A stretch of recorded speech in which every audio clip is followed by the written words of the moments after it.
किसके बिना प्राप्त किया है? मान सम्मान, धन दौलत, विद्या, बेटा बेटी, किसके द्वारा? चल मुन्ना,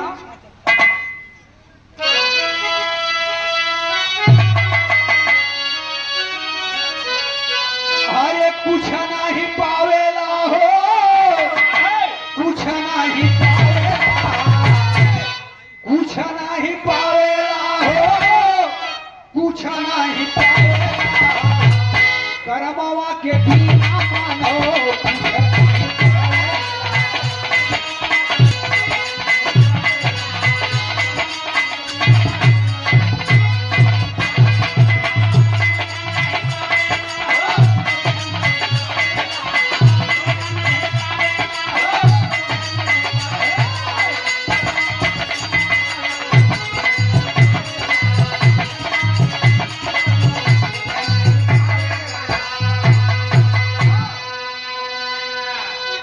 भगवान वासुदेव ने कहा है गीता के उपदेश में कि कर्मण्येवाधिकारास्ते मा फलेषु कदाचन।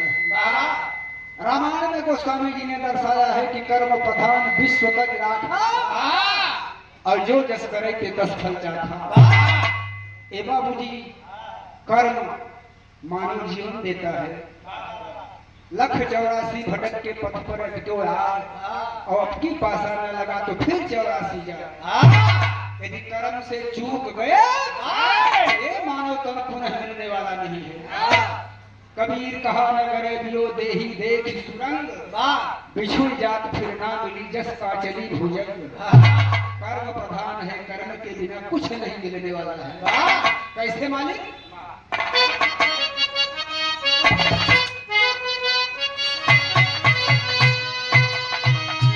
कर्मावे खियावे जग में, कर्मावे खियावे जग में, पूरी और मिठाई भैया।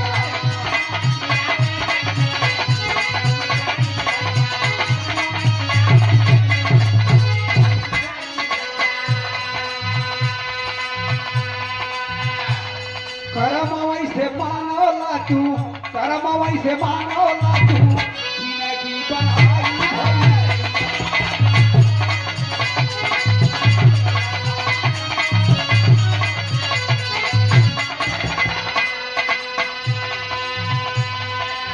जग में कर्म सूखी रोटी खियावेला, अरे जग में कर्म सूखी रोटी खियावेला, कर्मवा के बिना भैया।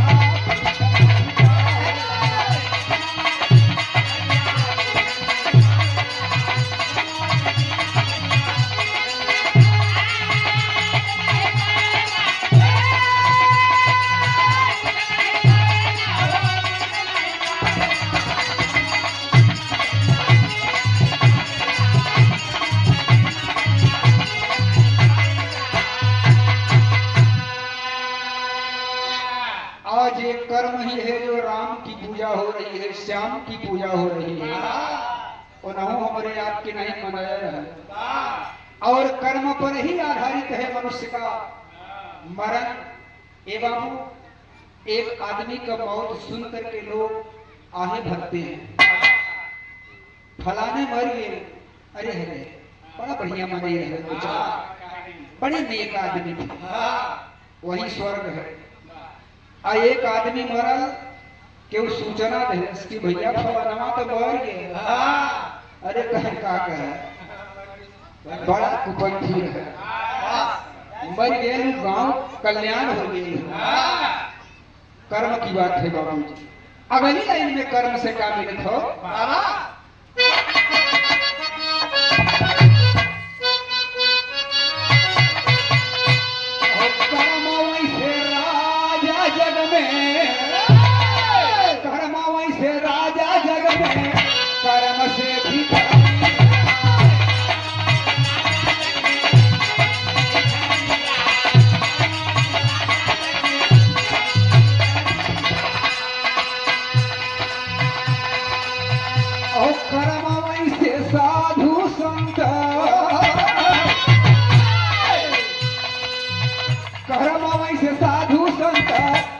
से पूछा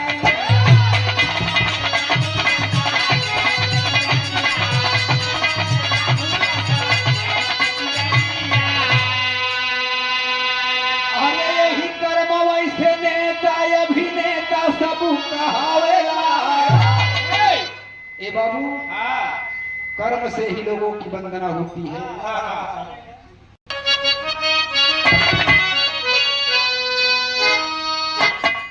कि अब कर्म वैसे नेता जग में,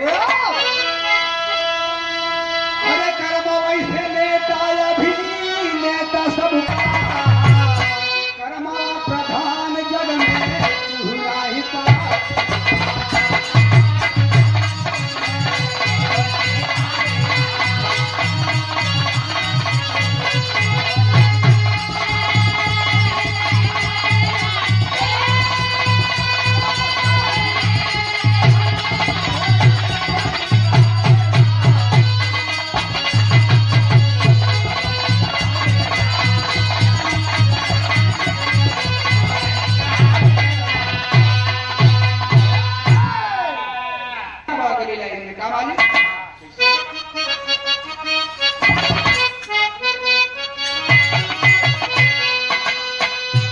बड़ी अनमोल बात कवि जी लिखे का लिखल है कि करमावई से खेती औरी, अरे करमावई से खेती औरी, करमावई से बारी।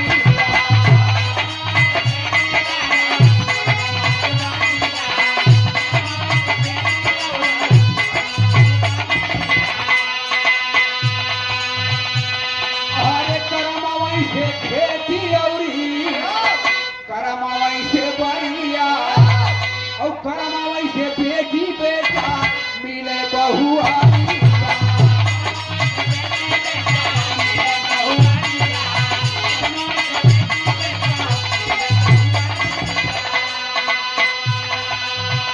अरे करमावई महान बाबू के दवा बतावे। कर्म से बेटी बेटा नेक सच्चे रास्ते पर चलने वाले मिलते हैं। कर्म से बढ़िया बहुओं मिल जाएगी। आज भी ऐसे बुजुर्ग माता पिता हैं जो संतुष्ट हैं। गरीब बेटे के बाप भले हैं, गरीब बहू का सास ससुर भले होगा, लेकिन बाबूजी उनका कर्म अच्छा था, आज भी वो खुश है। नमक रोटी खा करके सम्मान पा रहे हैं, खुश हैं। और कर्म अच्छा नहीं है, इंजीनियर का बाबू माई, डॉक्टर का बाबू माई अनाथ है बेचारे, कोई पूछने वाला नहीं है। वृद्धाश्रम में पहुंचा दिया था। पतोह मिल गई बढ़िया पढ़ी लिखी, कर्म नहीं सही रहा, 2-3 दिन खोंक के पक्का मकाने में बारिया में थूक दी। तो ये कहा सुना हो, एक बार पोछा लगावे में तो जिंदगी खराब हो जाता।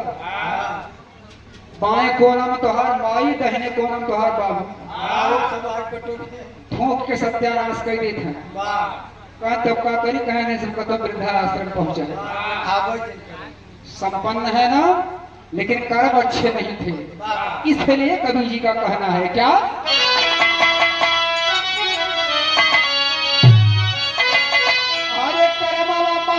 सारा अरे पेदावा बता कर्म बिना मनाई बाबू पूछा नहीं पाया।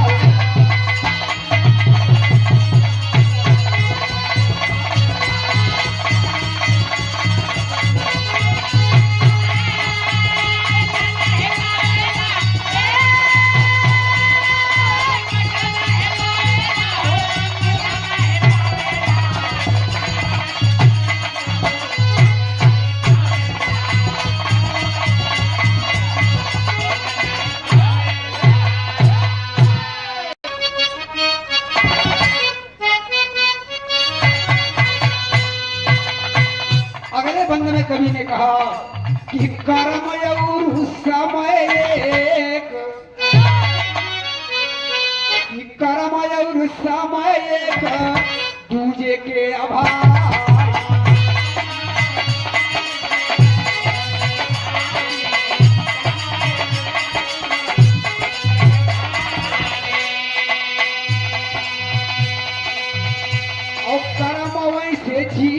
जग में, अरे कर्म वैसे जीत जग में, कर्म वैसे हार।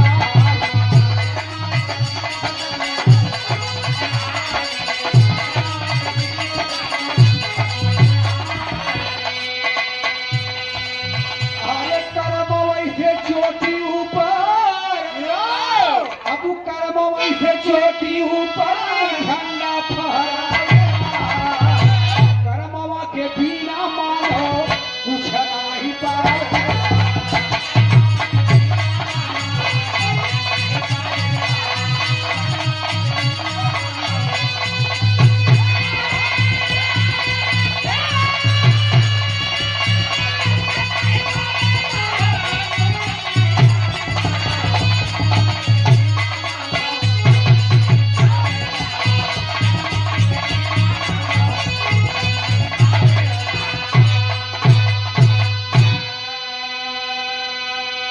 बाबूजी, कर्म और समय एक दूसरे के आभारी हैं।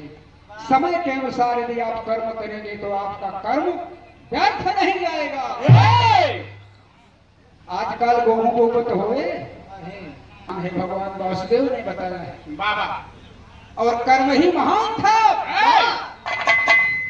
सर्वश्रेष्ठ धनुर्धारी था दानवीर कर्ण। अपने कर्म के पथ पर चल करके उसने अपना नाम अमर किया।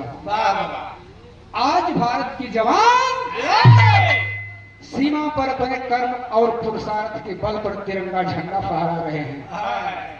उनकी नींद हराम है, लेकिन हमें आप चैन से सोते हैं। आखिरी लाइन में कहना है,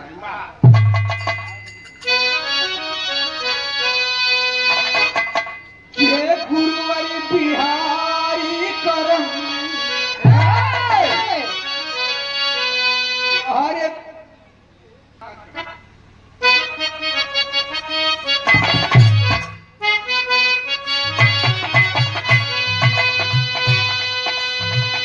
गुरुवर बिहारी करम,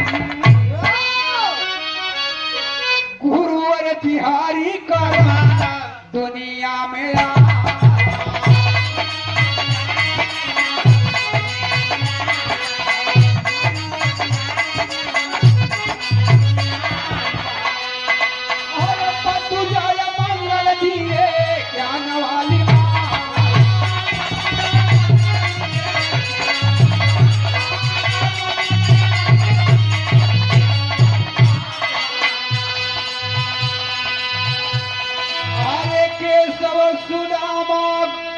केशव सुदामा हरि के गजब गुण गावे।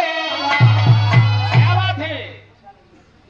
ए बाबूजी, सबसे आला है, सबसे महान है कर्म। कर्म के बिना कुछ नहीं मिलने वाला है।